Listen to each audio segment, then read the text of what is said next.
चलिए बच्चों, आज हम लोग सीखेंगे एक बहुत ही इंपॉर्टेंट और एक बहुत ही बेहतरीन टॉपिक के बारे में, जिसका नाम है हाइब्रिडाइजेशन।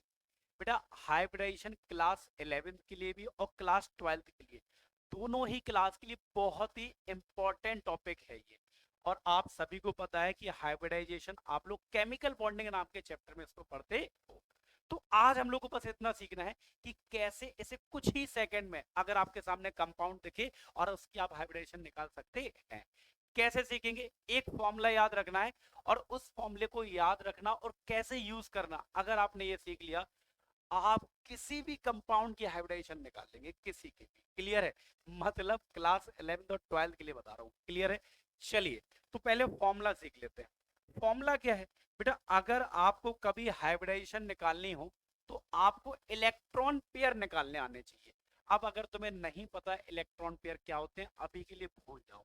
बस अभी मैं जो बोल रहा हूँ बस आपको सुनना है। बाकी इस टॉपिक को इलेक्ट्रॉन पेयर बॉन्ड पेयर ये क्या होते हैं जब पढ़ाऊंगा तो और अच्छे से पढ़ाऊंगा। आज हम लोग सिर्फ इतना सीखेंगे हाइब्रिडेशन होती क्या है। तो इलेक्ट्रॉन पेयर का एक बहुत ही शानदार फॉर्मूला है 1/2, और यहाँ पे होता है balance electron. Balance electron on central atom. CA का मतलब यहाँ चार्टेड अकाउंटेंट ना है, सीए का मतलब है सेंट्रल एटम। और plus number of monovalent side atom. Number of monovalent side atom. Clear है? कोई भी आपको कंपाउंड दिया जाए उसमें दो चीजें होती है बेटा, एक होता है सेंट्रल एटम और एक होता है साइड एटम। तो हमें क्या करना है? सेंट्रल एटम के बैलेंस इलेक्ट्रॉन को ऐड करना है और सिर्फ मोनोवैलेंट साइड एटम को ही काउंट करना है, उनको यहां ऐड कर देना, इलेक्ट्रॉन पेयर निकल आएगा। अगर आपने इस फॉर्मूले को यूज करना सीख लिया तो आप हाइब्रिडेशन डायरेक्ट निकाल सकते हैं। सर कैसे? देखो, इलेक्ट्रॉन पेयर से हम लोग डायरेक्ट हाइब्रिडाइजेशन बता सकते हैं। कैसे बता सकते हैं? तो चलिए हम ये भी बता दें आपको कि भैया कैसे निकालते हैं। ऐसे निकालते हैं। देखो, अगर इलेक्ट्रॉन पेयर दो है, दिमाग लगाना ही नहीं है। हाइब्रिडाइजेशन क्या होगी? sp।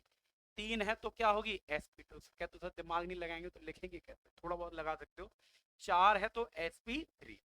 पांच है तो sp3d। और यहाँ पे मैं लिख दे रहा हूँ, अगर 6 इलेक्ट्रॉन पेयर हैं तो होगा sp3d2। और 7 होंगे तो sp3d3। तो ये है हाइब्रिडाइजेशन। अगर आपको इलेक्ट्रॉन पेयर की वैल्यू पता चल जाए तो आप डायरेक्टली हाइब्रिडाइजेशन बता सकते हैं बहुत ही आसानी से।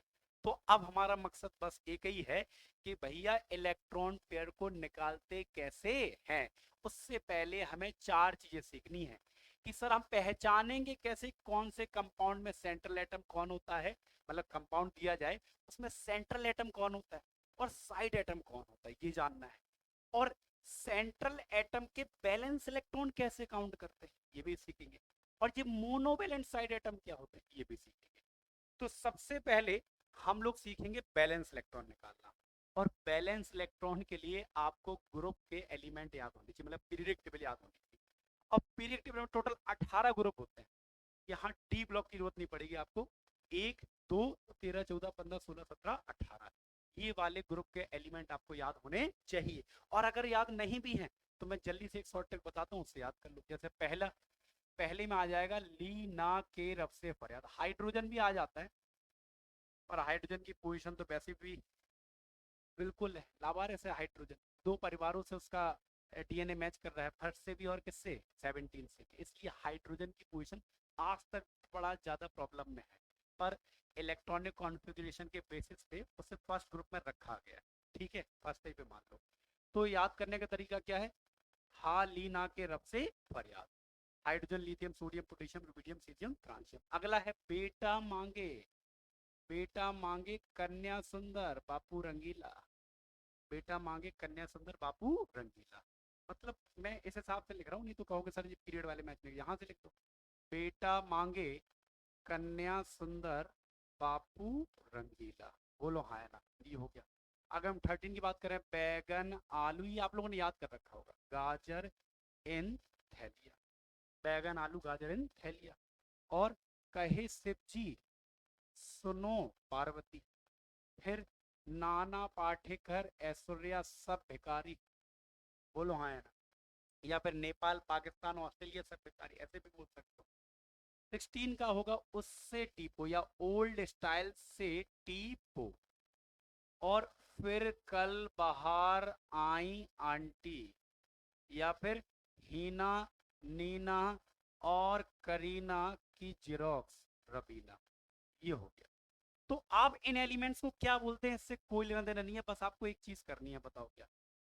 अगर आप ये पहचान लो, कोई भी एलिमेंट फर्स्ट ग्रुप का है, कोई भी एलिमेंट अगर फर्स्ट ग्रुप का है तो उसके पास जो बैलेंस इलेक्ट्रॉन होंगे वो एक होंगे। सेकेंड ग्रुप का है तो दो होंगे। 13 ग्रुप का है तो उसके बाद बैलेंस इलेक्ट्रॉन तीन नहीं होंगे, कितने होंगे, सॉरी 13 नहीं होंगे, कितने होंगे, तीन होंगे। 14 वाले के पास चार, 15 वाले के पास पांच, 16 वाले के पास छह, इसके पास सात, इसके पास आठ। मतलब मैं जैसे बोलूं आपसे कि बताओ कार्बन के पास बैलेंस इलेक्ट्रॉन कितने हैं, तो तुरंत दिमाग लगाया आपने, ल्यू सर कार्बन तो जब 14 ग्रुप में, हाँ। अब 14 ग्रुप वाले के बाद बैलेंस इलेक्ट्रॉन कितने होते हैं, चार, ऐसे डायरेक्ट निकाल सकते हो। क्लियर है।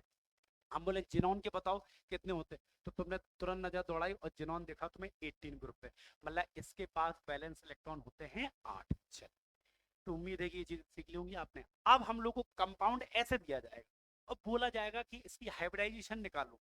तो पहले हम सीख तो लें कि हर कंपाउंड में जो सेंट्रल एटम कैसे पहचानते हैं, साइड एटम कैसे पहचानते हैं। तो चलिए पहचान लेते हैं। सेंट्रल एटम पहचानना और साइड एटम पहचानना बहुत आसान है, बहुत क्या है, आसान। चलिए देखते हैं सेंट्रल एटम और साइड एटम। एक चीज और है, number of monovalent side atom. देखो, अगर साइड एटम ऑक्सीजन और नाइट्रोजन के अलावा कुछ भी है, सारे मोनोवेलेंट होंगे। मतलब ऑक्सीजन और नाइट्रोजन मोनोवेलेंट साइड एटम नहीं हो सकता। अगर साइड एटम में कभी ऑक्सीजन और नाइट्रोजन आ जाए तो उसे आप काउंट करेंगे ही नहीं इलेक्ट्रॉन पेयर निकालते समय। चलिए आ जाओ और सेंट्रल एटम देखें। भैया सेंट्रल एटम कहाँ है हमें, ये है जो भी पहले लिखा हो, पहले ना भी लिखा हो पर जिसकी संख्या कम हो, कम संख्या में हो यहाँ। हाँ, या तो कम संख्या में हो या जनरली पहले लिखा हो। ठीक है। अब क्या दूसरा, अगर दोनों बराबर हो जाए तो वहां भी जरूरत पड़ेगी नहीं, तो हम तो पूरी सेंट्रल एटम की लिस्ट बता देंगे। अभी जितना जरूरत पड़ रही उतनी देखो। तो बताओ कम नंबर में कौन है, सी। सी। पर याद रखना, हाँ, कम नंबर में जो है वो यहाँ से पता चल जाएगा। और जो बचा दूसरा कौन सा है, वो साइड एटम। तो सेंट्रल एटम साइड एटम तो निकालना सीख गए। अब क्या है, बैलेंस इलेक्ट्रॉन और सेंट्रल एटम। कार्बन के बैलेंस सेल में कितने हैं, कार्बन कौन से ग्रुप का था, 14, तो इसके बाद बैलेंस इलेक्ट्रॉन कितने हो गए, चार। अब मोनोवेलेंट, एक बात बताओ, यहाँ पे जो हाइड्रोजन है, क्या ये मोनोवेलेंट है, बिल्कुल है। क्या ये ऑक्सीजन है, नहीं है। क्या ये नाइट्रोजन, नहीं है। तो ये मोनोवेलेंट। इसको काउंट करो, कितने काउंट करेंगे, चार, हो गया, डन। इसमें सेंट्रल एटम कौन होगा, सब दिमाग ही नहीं लगाना है, एन होगा। साइड एटम जो इसके बगल में लिखा, कौन, एच, नाइट्रोजन और ये हाइड्रोजन। साइड एटम जो सेंट्रल एटम को छोड़ के बाकी सारे साइड ही एटम होते हैं। Balance electron, nitrogen central atom है तो इसके बैलेंस सेल में कितने इलेक्ट्रॉन थे, देखो नाइट्रोजन कौन से ग्रुप का है, 15। 15 वाले के बाद बैलेंस इलेक्ट्रॉन कितने होते हैं, पांच। ये तुम्हें याद होना चाहिए। तो इसके बाद बैलेंस इलेक्ट्रॉन हो गए पांच। अब साइड एटम कौन है, हाइड्रोजन। अगर हाइड्रोजन साइड एटम है तो काउंट करेंगे, कितनी है संख्या इसकी, तीन है, तो काउंट कर लो। अगर साइड एटम में ऑक्सीजन लिखा होता, नाइट्रोजन लिखा होता तो काउंट नहीं करते।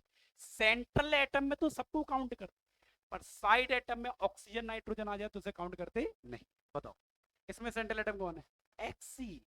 बचा हुआ side atom F. Central atom की आखिरी सेल में कौन से ग्रुप का है, 18, तो बैलेंस इलेक्ट्रॉन 8। साइड एटम कौन है, फ्लोरीन, बिल्कुल काउंट कर सकते हो, कितने हैं, 6। इसमें क्या होगा, central atom X, side atom O. अब सेंट्रल एटम के आखिरी सेल में कितने इलेक्ट्रॉन होते हैं, इसके 8। अब देखो साइड एटम में कौन आ गया, ऑक्सीजन। हमने बोला था साइड एटम में ऑक्सीजन आ जाए, नाइट्रोजन आ जाए तो काउंट नहीं करो। तो यहाँ मोनोवैलेंट साइड एटम कितने होंगे, 0, क्योंकि oxygen is not a monovalent atom. चलो बताओ सेंट्रल एटम कौन होगा, हाँ हाँ बिल्कुल सही, एक्सी। साइड एटम कौन होगा, बिल्कुल जो उसको छोड़ के बचा हुआ है, अच्छा बताओ बैलेंस इलेक्ट्रॉन कौन होगा, मतलब सेंट्रल एटम के पास बैलेंस इलेक्ट्रॉन कितने हैं, 8, 18 ग्रुप का है। और साइड एटम कितने प्रेजेंट है, दो, तो दो लगा दो। आ जाओ सेंट्रल एटम बताओ कौन है जो नंबर में कम हो, C। और ऑक्सीजन साइड एटम है, आप बताओ इसके बैलेंस इलेक्ट्रॉन कितने हैं भैया? कार्बन 14 ग्रुप का होता है तो balance electron 4। Oxygen side atom है, पर ऑक्सीजन अगर साइड एटम हो तो उसे काउंट करते नहीं। अब तुम्हें यहाँ ना भूल जाना, मेरे मुन्ने भूल ना जाना, केमिस्ट्री को याद करके दिखाना है। कैसे दिखाना है? देखो यहाँ पे तो बेटा करना क्या है, इसमें सेंट्रल एटम अगर तुम्हें लगे कि हाइड्रोजन है तो तुम बिल्कुल गलत हो। हमने ये नहीं बोला था जो पहले लिखा, हमने ये भी बोला था जिसकी संख्या कम हो। अब यहाँ पे जो संख्या कम किसकी, पहले ये चेक किया करो किसकी संख्या कम है? ऑक्सीजन। तो oxygen is a central atom. Hydrogen क्या है? Side atom. ऑक्सीजन कौन से ग्रुप से आता है? हमें याद है 16 से, तो हमने लिख दिया उसकी बैलेंस इलेक्ट्रॉन 6।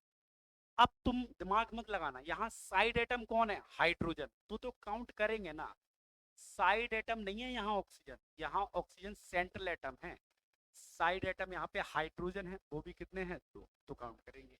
यहाँ आ जाओ, सेंट्रल एटम कौन है? एक्स, जो नंबर में कम हो। और बताओ O2F2 इन दोनों में, ये दोनों ही दोनों के दोनों क्या है? Side atom. एक्सी 18 ग्रुप का है तो 8 बैलेंस इलेक्ट्रॉन। अच्छा अब एक चीज और बता दो, साइड एटम ऑक्सीजन में फ्लोरीन, काउंट किसे करोगे? सिर्फ फ्लोरीन को। कितने हैं? 2। तो अगर तुम ये सब निकालना सीख गए तो बस हाइब्रिडाइजेशन आ गई। आओ देखें भैया, बस ये चीज याद रखना। बताओ कौन सी? ये वाली भैया, ये वाली चीज कि अगर इलेक्ट्रॉन पेयर 2 हो तो हाइब्रिडेशन sp, 3 हो तो sp2, 4 हो तो sp3, 5 हो तो sp3d, 6 हो तो sp3d2 और 7 हो तो sp3d3। और ये वाला फॉर्मूला याद कर लेना, बैलेंस इलेक्ट्रॉन सेंट्रल एटम के और साइड एटम जो मोनोवेलेंट उन्हें काउंट करना है। क्लियर है बेटा? चलो आओ, आओ बेटा निकालते हैं। हाइब्रिडाइजेशन सीख रहे हैं हम, सिर्फ हाइब्रिडाइजेशन। चलो तो बेटा कैसे करेंगे? इलेक्ट्रॉन पेयर निकाला 1/2। अब बताओ इसमें सेंट्रल एटम कौन है? कार्बन। कार्बन के पास बैलेंस इलेक्ट्रॉन तुम जो बना लेना, कितने होंगे? 4, 14 ग्रुप का होता है। साइड एटम कौन है? हाइड्रोजन। बिल्कुल काउंट करेंगे, कितने होंगे? 4, 4 4 8/2 कितने हो गए? 4। और 4 अगर इलेक्ट्रॉन पेयर आ जाए तो हाइब्रिडाइजेशन होती है sp3। हमें तो याद है तो हमने बता दी, तुम्हें भी याद होनी चाहिए। दूसरा NH3, अरे बहुत ही आसान है बेटा, बहुत ही। वो इलेक्ट्रॉन पेयर 1/2। सेंट्रल एटम बताओ कौन है इसमें? नाइट्रोजन। नाइट्रोजन कौन से ग्रुप का है? 15 मतलब 5। साइड एटम कौन है? हाइड्रोजन, मतलब काउंट करेंगे 3। 5 3 8/2 बराबर 4। तो हाइब्रिडाइजेशन बताओ कितनी हो जाएगी? 4 के लिए हाइब्रिडाइजेशन होती है sp3। क्या दूसरा का सबकी sp3 आएगी? ऐसा ना है बेटा, CO2 ले लो, हम तो कह रहे हैं CO2 ले लो, CO2 इलेक्ट्रॉन पेयर 1/2। बताओ सेंट्रल एटम कौन है? कार्बन। कौन से ग्रुप में आता है? 14। तो इसके बाद बैलेंस इलेक्ट्रॉन 4 होंगे। साइड एटम कौन है? ऑक्सीजन। अगर ऑक्सीजन साइड एटम है तो उसे काउंट करेंगे नहीं, काउंट नहीं करेंगे तो कितना हो जाएगा? 0। 4/2 बराबर 2। इलेक्ट्रॉन पेयर की वैल्यू 2 आई, मतलब हाइब्रिडाइजेशन होगी sp। आया कि नहीं आया? बिल्कुल आया। एक आध के और बता दें आपको, बस खत्म करते हैं फिर लेक्चर को।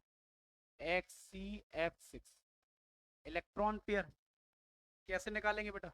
1/2। सेंट्रल एटम बताओ कौन है? Xc है। कौन से ग्रुप का है? 18। साइड एटम कितने हैं? 6 हैं। फ्लोरीन है तो काउंट कर सकते हैं ना। 14/2 कितना हो गया? 7। और हाइब्रिडाइजेशन क्या हो जाएगी? sp3d3। 7 के लिए तो यही होती ना बेटा। बेहतरीन। चलिए एक और बता देते हैं आपको, एक और बताते हैं और एक आध आयन वाले बता देंगे, ठीक है? XCF4, sorry XCO2F। देखो कैसे निकालेंगे बेटा इसका इलेक्ट्रॉन पेयर 1/2। सेंट्रल एटम कौन है? Xc है, तो बैलेंस इलेक्ट्रॉन 8। देखो साइड एटम ये दोनों है पर इसको काउंट करेंगे नहीं, इसको काउंट करते हैं। तो बताओ साइड एटम बस कितने बचे? 2। 8 2 10/2 बराबर कितना हो गया? 5।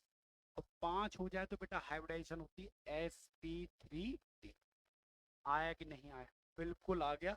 अब अगर किसी आयंस की हाइब्रिड, मतलब कोई आयन हो उसकी निकालनी हो, जैसे हम एग्जांपल की बात करें CO3-2, इसकी हाइब्रिडेशन निकाल, बहुत ईजी है बेटा। देखो इलेक्ट्रॉन पेयर 1/2। सेंट्रल एटम कौन है? कार्बन है।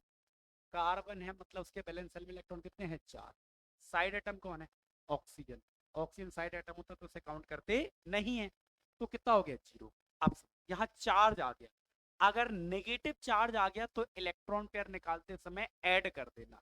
कितना? जितना नेगेटिव चार्ज है 2 है, तो 6/2 कितना हो गया बेटा? 3। और 3 के लिए हाइब्रिडाइजेशन sp2। अगर पॉजिटिव चार्ज होता तो माइनस कर देते। सर एक आधा एग्जाम्पल वो भी बता दो। NH4+। चलो देखो, सेंट्रल एटम बताओ कौन है इसमें? सेंट्रल एटम है भैया नाइट्रोजन। कौन है? नाइट्रोजन। 15 ग्रुप का है। हाँ। साइड एटम हाइड्रोजन, काउंट कर सकते हैं। पॉजिटिव चार्ज आ गया तो माइनस कर दो। कितना पॉजिटिव है? 1। 5 4 9, 8/2 बराबर 4। और 4 के लिए हाइब्रिडाइजेशन क्या होती? sp। आ गया कि नहीं आ गया बेटा? तो इस तरीके से आपको, अब देखो छोटा लेक्चर इसलिए बनाना था कि जिससे आप जल्दी जल्दी सीख सको। बाकी कोई डाउट्स आप कमेंट सेक्शन पूछ सकते हो, आप मुझसे पर्सनली भी पूछ सकते हो, ठीक है? तो have a good day to all, take care, see you soon, and जय हिंद जय भारत। चल।